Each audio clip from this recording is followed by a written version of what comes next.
Hi, my name is Martha, and this is episode 4 of the Open Hearts podcast, where I was given a second chance. I'm Olubesoye Olujimi, and as an author, you find me as Besoye Deba Olujimi. I'm privileged to be here. So I'm talking to Martha. I'm already fulfilling my purpose for this moment.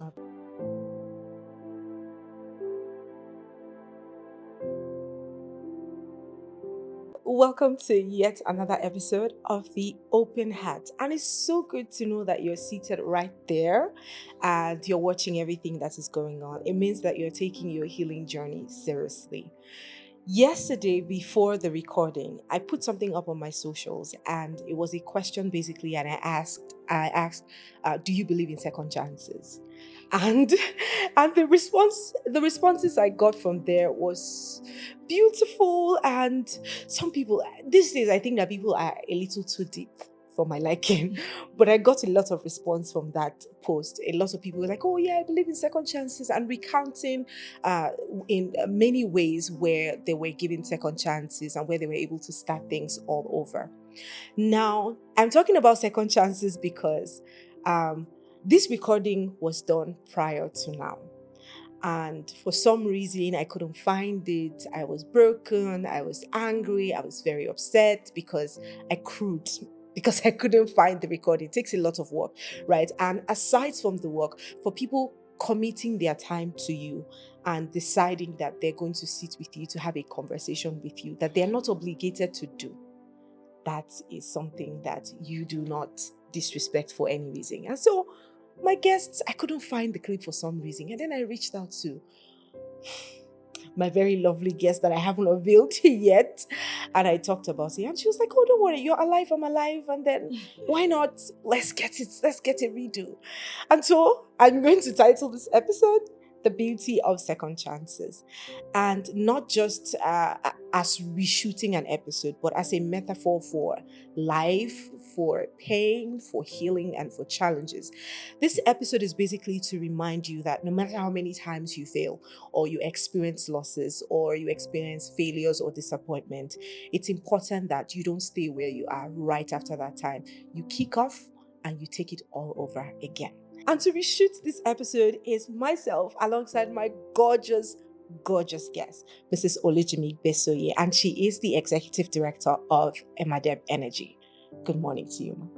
Good morning, Martha. And good morning, viewers, right? Is that Yes, okay? yes, Yeah. that's Good okay. morning, everyone. So good to have you here.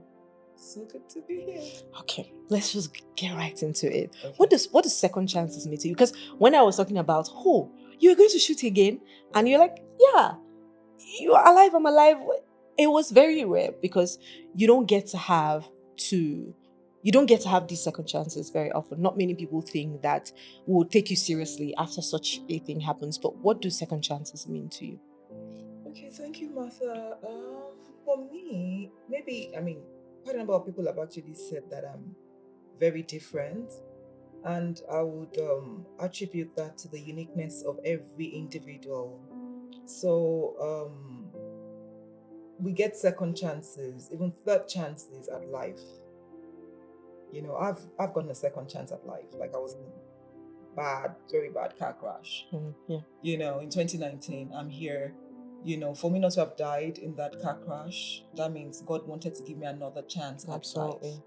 There's so many, like you said, prior, we shouldn't take it too deep, but even every day, for every time we wake up to see another day, that's another chance at doing things differently. Absolutely. Or doing whatever we've been doing well, even better. Absolutely. And I feel like we shouldn't be too hard on ourselves. There's the place of also allowing ourselves to be humans. Absolutely. And like I also have gotten to realize that there's nothing such as perfection. Perfectionism is a mirage. And when we leave the allowance for ourselves to be human, even when you have a beautiful team on an amazing project, there's always that margin for error Absolutely. that we must factor into whatever it is we're doing, so that we're not killing ourselves over what I kept expecting to hear from you, and I did not. So I reached out, and I'm like, you're like, "Oh, you didn't know how you're going to say it." I'm like, because you know where I come from, they say that no matter how heavy a word is, you have to say it with your mouth. You don't use a knife to cut it. You know. So for me, I just felt, I mean, and you can also almost tell people's sincerity even over the phone. Absolutely. I'm quite discerning. So it's not a thing of maybe you think they're scamming you or they're just playing on your intelligence or they're wasting your time. Another thing that drives me is, you know, purpose. You know, the impact that this would make on people. Yeah. So it wasn't about you, it wasn't about me, it wasn't about the people that lost the clip. It was more for me, okay, if we get to redo it and we put it out, one life or two, three would get impacted. Yeah. Thank you. Thank you. Okay. Thank you So for having me. Yeah, so let's go to our famous pledge, which we will take. So it says, today I open my heart. Today I open my heart. To truth. To truth. To tenderness. To tenderness. To the parts of me still healing. To the parts of me still healing. I honor my grief and the grief of others. I honor my grief and the grief of others. I choose courage over silence. Yes, I choose courage over silence. Presence over perfection. Presence over perfection. In this space, I am safe to feel. In this space, I am safe to feel. To remember. To remember. To speak. To speak. And to grow. And to. And as I share. And as I share. I hope someone else. I hope someone else. Will feel less alone. Will feel less alone. This is my truth. This is my truth. This is my offering. This is my offering. And this is my open heart. And this is my open heart. Thank you for taking the pledge. I love the reaction of every single guest that sits on this chair after the pledge. Really love it. Thank you so much for taking that with us. So let's go into it again, talking about grief. What was your first experience with grief in general? Okay, so my first experience with grief in general would be way back. So I'd lost a sibling before. Okay. And that was in 1988. Yeah, or was it 87? And as a child, you just know that you won't see that sibling again. Yeah. You really don't know the weight of it.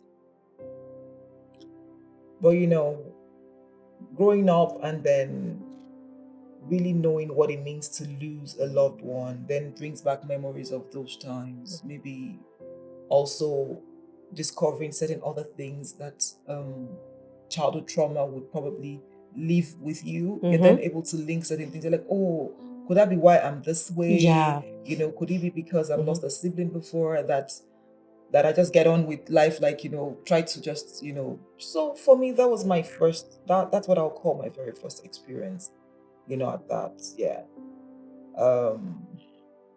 Now it kind of feels different because I was much older than was a younger sibling. Oh, a younger sibling. Yeah, so I kind of remember his face. Yeah. So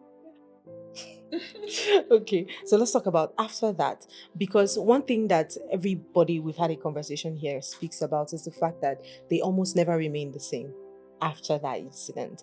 And I know that losing a sibling is different, losing a parent is different, losing a loved one, a spouse, is also different. So I also know you haven't had an experience where you lost your dad during the COVID era, which, by the way, is one of the most traumatic times to lose any loved one. How was that experience for you? Okay, so fast forward to 2020 when I lost my father. Nothing ever fully prepares you for the loss of a parent, despite the fact that they are older. And I mean, the ideal situation is that the parents would go on before they'll pass away before the children. But then again, and my father was 80, so it wasn't 60, it wasn't 55, it was 80. He had shown some signs of frailty at the time because he used to be a very strong person. But I mean, despite all of that, I still didn't think it was okay for him to die. Never. You know, because that's the first parent I've lost. So I still have my mom. Oh, okay. And you know, when you lose the first parent, it kind of comes as a shock. Remember that our parents are people that we've always known all our lives. all our lives. So they kind of feel like fixtures, furniture, like they can't go anywhere. Yeah. In my case, my father was such an enigma that it seemed like he was immortal. Because he was witty, he was firm, he was clever, eloquent, and he still was flawed. But it just seemed like he was larger than life to me. So when my father passed, it was a huge shock. It was, the blow was like, I think initially it wasn't real, and I was in that space. It was COVID. My siblings were out of the country. We couldn't lay him to rest because they needed to be here. It was a lot of things going on. So I think the first thing that kicked in was adrenaline, trying to, do whatever we needed to do. And I remember that evening I was scheduled to speak to a group of youth, young adults, about their career, their journey, and all of that. It was 4th of June. And I reached out to the organizer of the program. It was virtual, right? And I said, you know what? I've just lost my father, and today is the event. So he says, oh, I can cancel. I said, no. My father would have wanted me to do this because it's not about me. Whether we cancel the program or not does not bring my father back to life. So in that moment, I kind of drew strength from how he had raised us. So a lot of things would come with the loss of a parent, really. Trying to hold up their memory, try to hold up their values, try to do so many things at the same time. And for me, I didn't quite sink immediately. Because I felt like I needed to do what I needed to do. And that if he were to be alive, he would have wanted me to show up despite whatever my challenges were. So for my immediate response, that was what it was. Yes. Okay. Now, you talked about second chances and you wrote a book. I thought the book would be, I would have brought my copy of the book.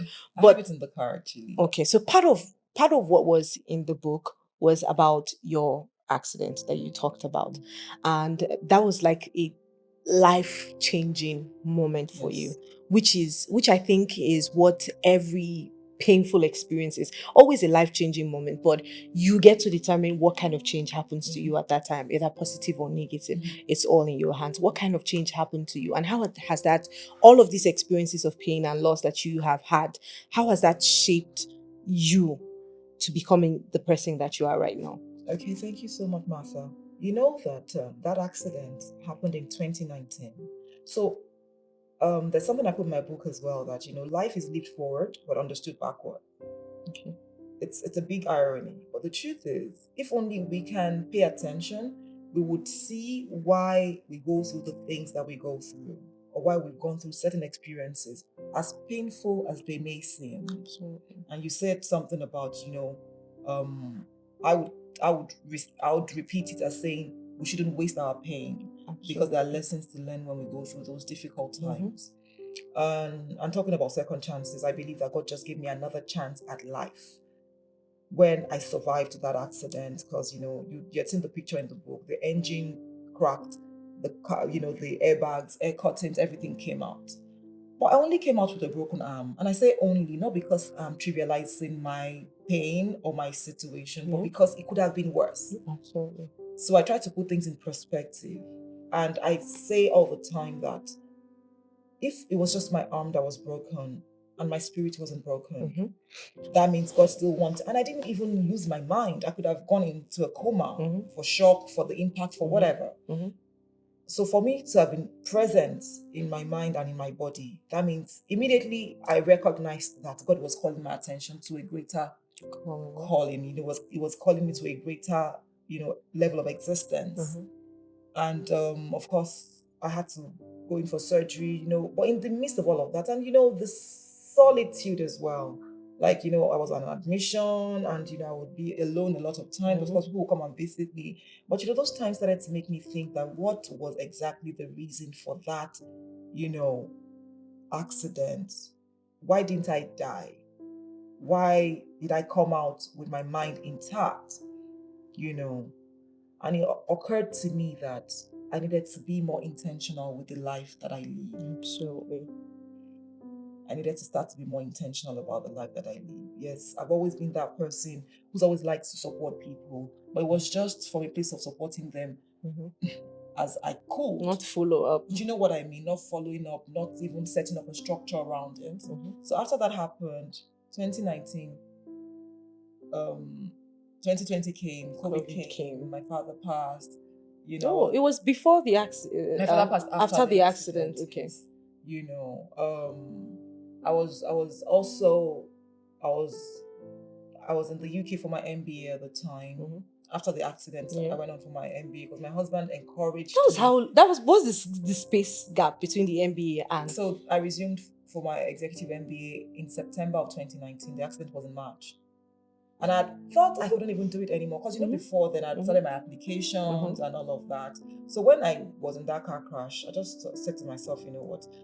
Everyone will die anyway someday. So what's the big deal? Why am I trying to pursue an MBA? But, my husband didn't think it was a reason for me to throw in the towel, that was like an opportunity that would be very useful, that would literally be invaluable for my journey. Since I was alive, I didn't die now, so why do I want to, why don't I just go for it? Why don't I just live fully? So he kind of encouraged me. So I still went ahead. I got the admission and I went ahead because I had put in my application before, So I went ahead for the executive MBA. So it was in the middle of all of that, studying and all of that COVID happened. I remember that I was still going around with the cast. I had a metal in my arm. Okay. Yes, because they had to fix the bone. It was a multiple fracture. And the doctors had asked that, how did this bone break in multiple places? Because that's like one of the strongest bones in the body. But that also kind of, for everything I heard around the time, I was adding the dots. I was connecting the dots, because if the strongest bone in my body and one of the strongest bones had cracked in multiple places, and I did not lose my mind, I didn't hit my head, my skull did not crack. That means God wanted to call my attention. He didn't want to take my life. It would have, it was going to be a case of something like Job's experience, so I wasn't too taken into the pain that I didn't see the lesson. So I didn't allow my pain to becloud my reasoning. I was still very attentive to what lessons and what God wanted me to do. And I just saw that as a mega second chance. So let me link it back a bit to, our story of losing the first recording. If God, in his benevolence, as high up as he is from us humans, would give us second chances, third chances, so why won't we give fellow human beings, because really, we just, the most we can be to the other person is be kind. And once you can even empathize, once you connect, because for me to have even said I'll sit with you on your show the first time, it means I understood what you were trying to do. I kind of connected. I just don't jump on anybody's show. I could sense your authenticity and I understood what you were trying to do, and I found the alignment. And that was why I wanted to do it. I agreed to do it the first time. So if we've not achieved, what was the goal? We wanted to put something out to encourage other people. We hadn't achieved it. So why would I give up along the line? This is such a very beautiful perspective to life, to be honest, because the truth is, when all of those things had happened, they probably might not know the gravity of what that was, because many times you have an assignment and you expect people to understand the assignment, but both of you cannot think alike because they don't know about the assignment. They are just parts of the pieces that brings everything together. That's their job as far as they're concerned. Yes. And then getting somebody who understands the vision is honestly such a blessing. I remember sharing this at the time with my team as well, and everyone was like, file a lawsuit, do this, do that, don't go back there. And it was a lot at the time. I didn't know what to do because the idea of the podcast was to shoot 2 episodes per month. And then I sat and I thought about it, and I'm like, we can do once a month. There's no pressure. The pressure we feel is mostly the pressure that we put on ourselves. And you talked about second chance in a way that's so beautiful. If God gives us second chances, we don't even sometimes give ourselves the second chance. We don't give the people around us the second chance. And then how are we a reflection of the God that we say that we serve? And you see, it's such an interesting thing to see how much I would have missed out, in the entire grand scheme of things, because I'm saying I would have moved it elsewhere. I wouldn't have done it anywhere. But at the end of the day, these people are humans. They're humans. They made mistakes. They did what they ought to do. So you are also giving them another chance. It's something that we can actually, that circles back. circles back. And I was talking about this to a friend sometime, and she was talking about how the enemy most times, the concern of the enemy is not what happens to us or what he does to us. Say you lost your mom, you lost your dad, you lost a business deal, you lost something. The enemy is not necessarily concerned with that thing that you have lost. It's who you become in the process of what you have lost. That's actually what his business is. So I have lost my mom. Do I curse God like they advised Job to do? What do I do? What's my attitude in the face of that challenge? That's what the devil's concern is. Imagine many people. No, we are probably lucky to be part of the people who experience something like this and are still back up talking about it and doing so many things. Pain is such a gift, and I tell that to anybody that cares to listen. It's such a gift, but you have to be intentional about the gift of pain because it is destructive. While it can be a blessing to you, it can also be very destructive. So there are people who go through these things and their lives completely change. They resort to doing drugs, they resort to joining gangs, or looking for ways to find addiction to make up for what is lost. And that's the mistake that we made. And I think that's the entire essence of the Open Hearts podcast. It's possible to heal after pain. It's possible to find a way or to navigate your way after pain. It's not a death sentence. The person who died, and interestingly, when I saw the story of Charlie Kirk, who just recently passed, and I was watching his previous videos, and one thing that was constant about him was his reaffirmation about his love for God and who he was and what he wanted to be remembered for after he had left. And after he left, you needed to, I'm sure it's very popular. The clips they trended all week. He was remembered for the very thing that he wanted to be remembered for. And so most times we take away our essence because of pain. We take away every other thing because of pain, and we forget what the assignment is. We forget what the goal is. And you said something. If I didn't die there, that means there's something I need to do still.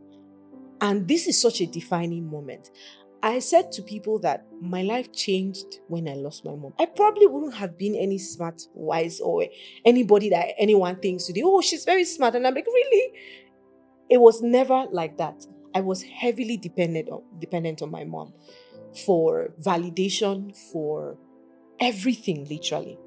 The moment that happened, there was some sort of independence that was built within me. And I'm like, oh, I have to now navigate my life like that. I have my dad, but we all know who mothers are, very nurturing, very, very attentive. And it's surprising that I tell people that she hardly ever calls me my name. She hardly ever mentions my name. She'll say, my celebrity, that's what she says. And I didn't even look like it at the time. There was nothing in my life that looked anything like the public because I was always an introvert. After then, the journey became clearer.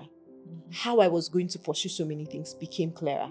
And that's because darkness, I say all this, every episode, and I think I recount it, darkness is very powerful because it gives you the time to sit there and reflect. A lot of introspection happens in darkness where you think about so many things that you originally, because of the hassle, because of the busyness of life, you might never get the chance to think about those things. But in that darkness and in that pain, you slow down on life, and then you start to see things from different perspectives, which I think is such a blessing.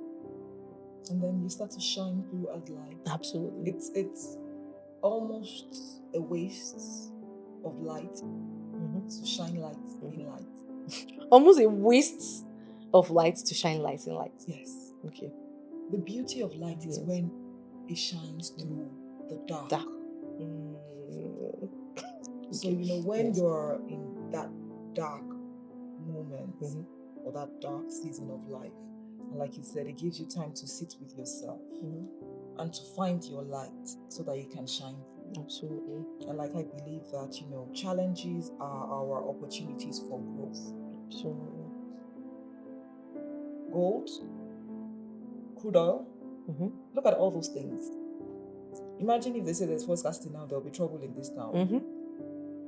But for it to get to the pumps at the filling stations as petrol that everybody wants to queue to buy, it started from underneath the surface where it was in its crude form. We couldn't put it in our cars. We couldn't do anything with it other than get it to the refineries, where we heat it up. Has to go through that. It has to go through heat. You heat it up at different temperatures. So the temperature that produces diesel is not what produces petrol. So it's called fractional distillation. So you heat it up, just to get a more refined, to keep refining it so that it becomes light and it's beautiful. Everybody wants petrol and all of that. Gold. If they give you gold from the ground, I'm not saying gold bars, from the ground, you probably say, what am I doing with this? Or even diamond. But to get it to that place where it's then attractive, everybody wants a piece, every girl wants a piece of diamond, it has gone through refining.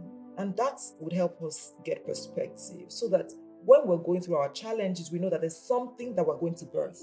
There's something that's coming out of it. Let's even talk about a pregnant woman. Since I said birth now. How easy? So I have 2 children. How easy do you think it is to actually give life to another person? You incubate. I can imagine how dark it is inside the womb. You incubate that child for 9 months before you can say, oh. And if you have a child earlier than 9 months, they will still have to put the child in an incubator because they'll say the child is not right. So there's always that season that we need to incubate. We need to go through refining, so that the best of us can come out. And once you've told yourself that narrative, when you get into your challenge, you're not thinking of it as a death sentence, like you said.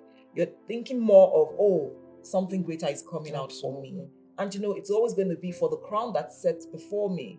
I'm able to endure the cross. I don't know if we understand that when you have a goal, something positive that you're working towards, it helps you through the process.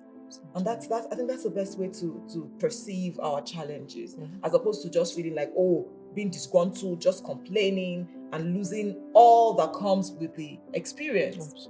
There's always, in Yoruba they'll say, "Adun ngbeyin ewuro." Do you know the meaning? Ewuro is bitter leaf. And I'm sure, people cook with bitter leaf and all that. Even in its raw form, people that are brave enough to chew it, after you've swallowed it, there's a sweetness that comes on your taste buds. In its raw form, not even that you've used it to make any vegetable. So the truth is, if you endure that pain and you're calm, you're attentive, you surround yourself with the right set of people that help you see the value in you and what you can become from your pain, you're going to come out a refined version of yourself. Yes. Now I'm excited for everyone to grab this episode, to be honest, because I not to patronize you at all. There's definitely something to learn from it. For some reason, when I talked about this sleep, and I had already posted the video, the pictures that we took here at the time, I was like, oh, I really want to see this episode. I don't know why. Well, there you have it. There you have it. But yes, conclusively, what's the biggest lesson you have learned throughout the process of the pain that you have experienced? Throughout the different pains that I've experienced, the focal point would be that pain refines you. But it's all in your hands, really. How you handle that will determine what you get from it. Just like it is with anything at all in life. How you handle any situation. So I say to people, you have control over yourself. You really do not have control over the next person. Absolutely. As much as we feel like, oh, my husband, my children, we really sometimes don't have as much control or influence over so many things and people. So how we sometimes would influence other people, other situations, is how we position ourselves. So I remember the days after the accident while I was on admission. So people would come to the hospital and, once they get to the door, I don't know what they might have been doing before they get to the door, but once they come into the space I was admitted in, they will be looking very morose and sad. But I'll be smiling. I'm like, oh, how's your family? How's something, welcome. And, I saw how that kind of changed almost everyone's mood. Yes. My mom, even, at the time, was meant to come and visit us. So the accident was on a Saturday. She was meant to come on a Monday. We didn't want to tell her not to come anymore. So when she came, she got to the house. They told her that okay, that they would take her to where I was. She was worried that where could she be? So when she got to the hospital, she was looking dazed like this. I was like, mommy, So let's flip it. If when she got in, I was like, do you know she would have passed out? Yes. Do you know what I'm saying? So really, I believe that we carry greater strength than we know. It is in the face of our pain and trials and challenges that we get the opportunity to bring out what we have on the inside. Absolutely. So we should not shortchange ourselves. We should not deprive other people from drawing from our strength. And the energy you carry into a space has a way of either dampening the morale or also uplifting the spirit of those in that space. Absolutely. Our pains are never to be wasted. Absolutely. There are opportunities to learn, and we must gain from our pain. Absolutely. And to wrap this up, I would say that there's great strength in how you perceive yourself, because how you perceive yourself just in some way affects how every other person will perceive you. And I'll take from your example. If you were downcast, if you were sad, you were crying, and every other person who comes in there saw how you were crying and you were downcast, it was automatically going to affect how everybody saw her. They will not think of her as strong. They'll say, oh, she's so weak. She's not good at all. That's the testimony that will go out after they have come to see you. But you see, most times, how we perceive ourselves is super important, because that's how the world perceives us. So, after watching this episode, I'm really hoping that you create such an image of yourself that, number one, reflects the image of God. Yeah. Number two, reflects the image of who you truly are and who God has called you to be. But if you don't know who He has called you to be, then it's a call for you to search out who He has called you to be. And I really hope that this episode helps someone out there. But for now, it's bye. So this is my debut book. It's Doing and Being. It was divinely inspired by God, because I've always felt like everyone should write a book in their lifetime, because we're all uniquely made and no one story is the same as the other. Absolutely. And I feel like if you take ownership of your story and you tell your story the way you want it to be told, it's different from when someone else is telling your story. And that would make me also speak about my father. My father was a wealth of knowledge. Like, it was,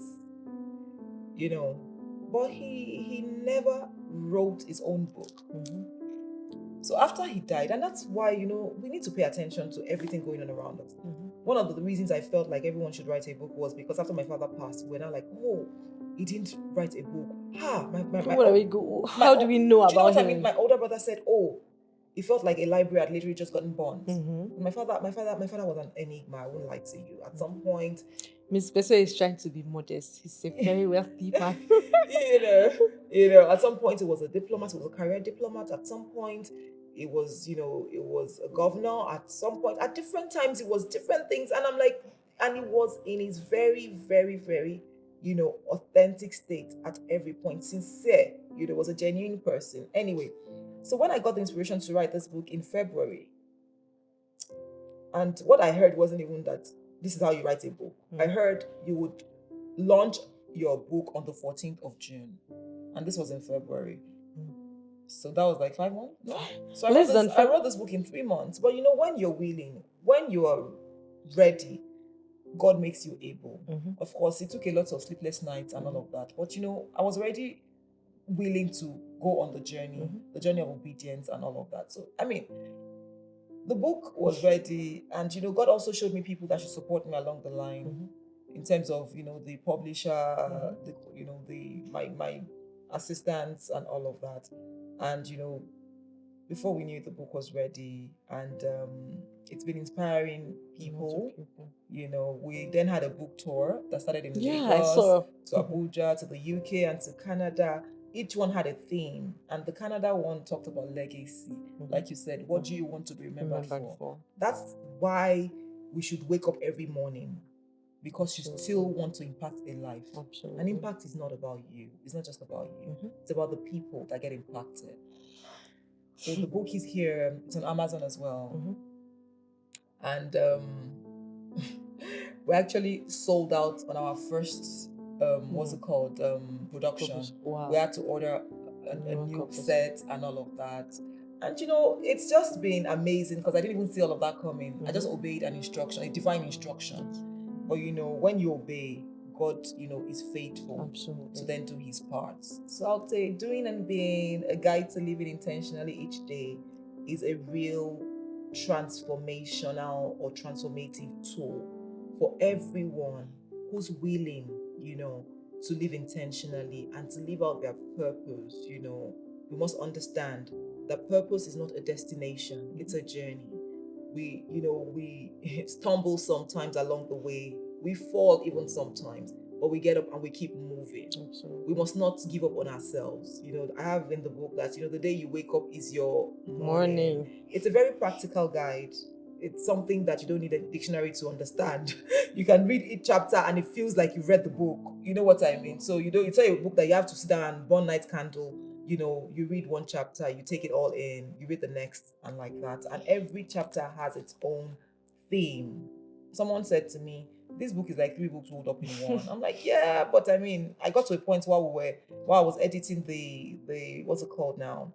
The Spanish script, that I said, you know what? That one alone set me back by like a week.